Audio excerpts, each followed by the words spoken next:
tell me your name? Dan Regan. What do you do here at Jarmoc Farm? I'm one of their farm managers. So what is your background with tobacco? Primarily shade tobacco. Okay. So I spent 32 years full-time raising shade tobacco. Now you worked with one of our directors, Dwayne Adams, right? Yes, absolutely. Dwayne Adams, he was my boss when I was 14, and then we worked together for many years after that. He's a good man. So. Absolutely, one of a kind. So what has changed with tobacco since you started? The shade business has dwindled to almost 0 acres grown. So it's primarily a broadleaf outdoor tobacco now. So what is the big challenge with broadleaf tobacco? It's the weather is the big challenge. You need a good growing season to make that plant into a marketable leaf at the end. Yeah. Now, do you use GPS in the fields to spread fertilizer? Yes, we do. Now, do you use GPS to plant the fields? No, that is someday, but not yet. It's still a row marker and a tractor driver following a mark and straight as possible. That sounds good. And I remember planting corn in Wisconsin. The farmer had a certain fence post he aimed for. Oh, yes. And then he put the little thing down to guide him. Once you do the first one, everything else guided you? Yes. Now, when you till a soil up, how deep do you go? This year we've gone to it's a little bit better for soil health. We don't moldboard plow anymore, we chisel plow. So our depth is about 12 inches. 12 inches, and that's enough to revitalize the soil? It is. We run a subsoiler at about 24 inches. Early springtime or maybe even late fall. That's aeration and drainage. And then we may come back and subsoil again that 24 inches right after the plants are set. We'll start with this one. This one was because of the readiness, this was actually our first one seeded. So this was seeded, let's see, March 16th. Uh-huh. So this is what it's done in that time. These plants will be ready in about 12 days. Okay. Then the fields are ready now to plant, right? No, we haven't started our fertilizer yet. We'd like to wait probably another 3-4 days and then go ahead and start. And we'll do just enough to we'll do about a week's worth of setting, or maybe 60-70 acres, and then we'd like to be not too far ahead of that, just in case the weather turns sour and we're off the land for a few days or a week. After it rains, you have to be devoid of the land? Yes. Yeah. Cool. Now you sequence these plantings to sequence the beds, the fields, right? Yes, we do. But the best of our ability. It's it's not a perfect world. It's farming. It's farming. You could put it on a calendar and say, I'm going to do this day, and these are going to be ready that day. It all depends on, did you have warm temperatures at night? Did you have sunshine? Things like that. Temperature, everything's relative to temperature grown in a greenhouse. So is this art or a science or both? It's both. It's both. Has the science driven different things in tobacco? Science changes slowly. So in other words, what they developed, in the 50s and the 60s, they were pretty sharp back then, because a lot of that holds true today. Uh-huh. What do you see happening in tobacco in the future? I read an article, I think in 1975, that said by the end of, by 1980, there'll be no more tobacco grown in the Connecticut Valley. So they were wrong, and I think they're good for my lifetime and probably my kids' lifetime anyway. Now, once these leaves are harvested, where do they go from? Once they take the stalks, they hang them, they cure them. Once they strip the leaves, where do they go from here? Depending on where your customer base is, and that's a little bit different for all the growers. Dominican Republic is probably primary, and then Central America is right along with them. Now, what cigars does Jarmoc tobacco end up in?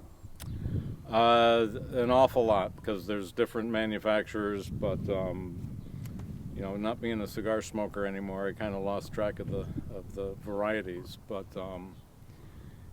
you know, the Matassa Company, Fonseca cigars, you know, General Cigar has a whole line of all kinds of premium hand-rolled cigars. Does any of this tobacco go to Davidoff? I guess it's a premier, right?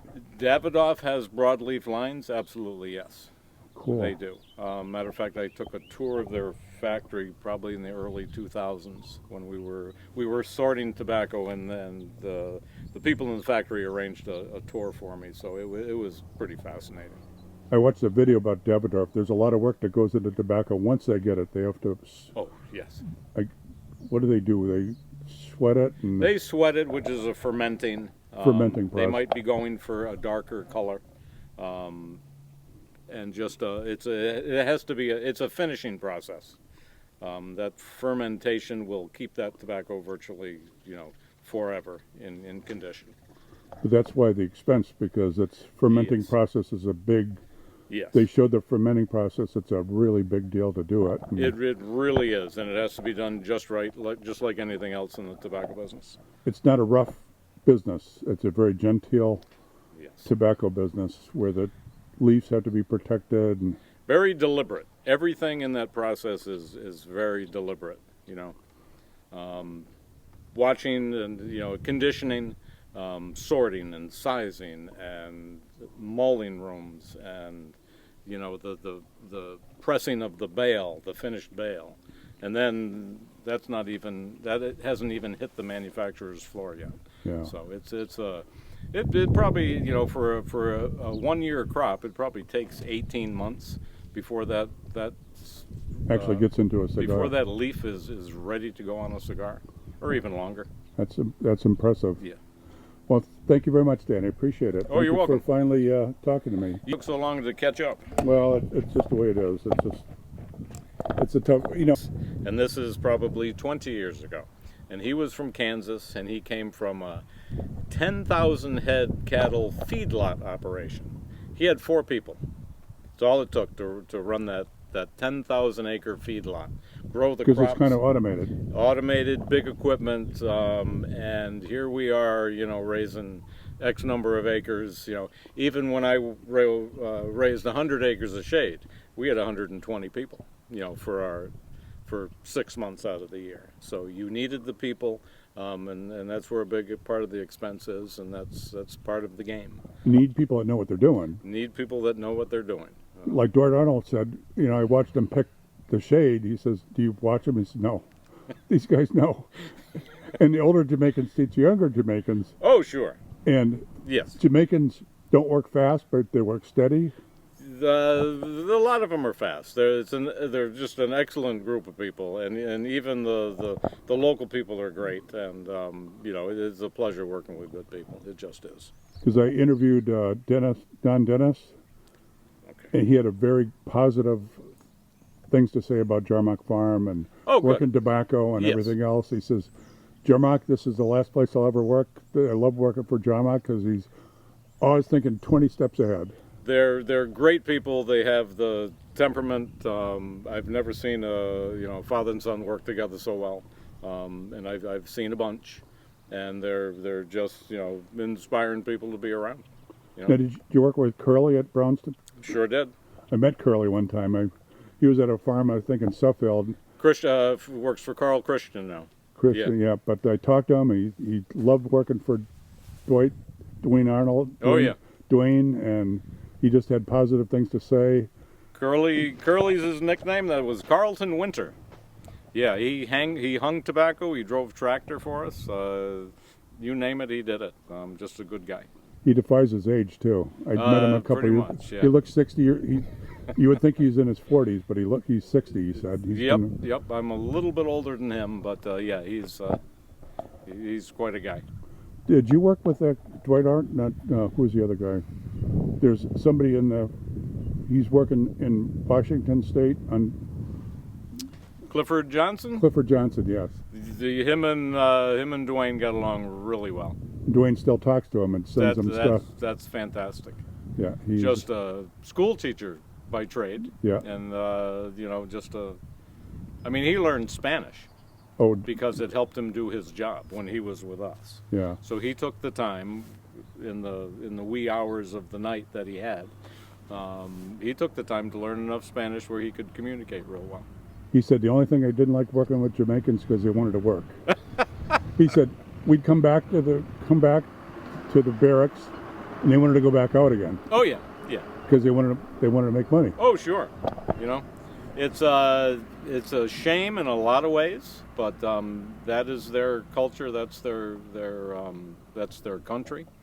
I mean, I worked with the group of Jamaicans that I worked with. They were police officers, they were truck drivers, they were skilled tradesmen, and unfortunately, their country didn't have the situation where they could make the living they needed to make. So they traveled part of the year.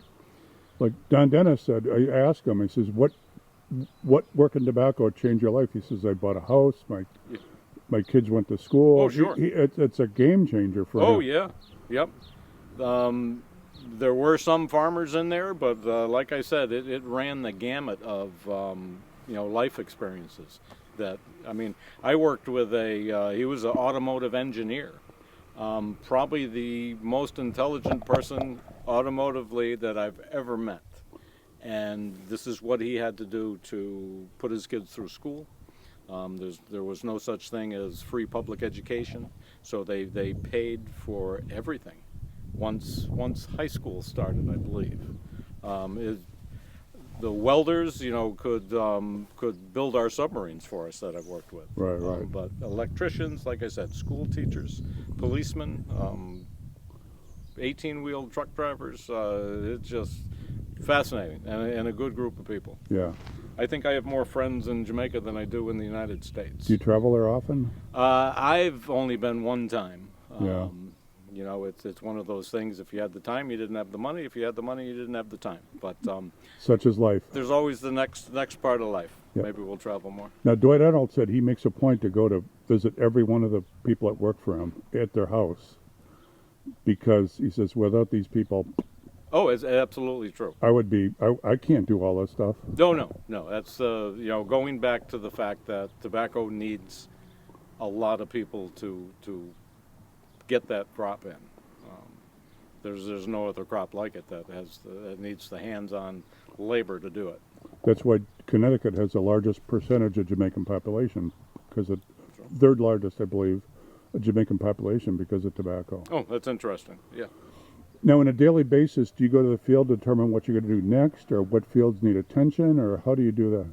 Yes, and Owen and Steve, they're fantastic at it, and they'll do the same thing. It's just it's a natural progression, and I guess once you've done it long enough, you know what's coming.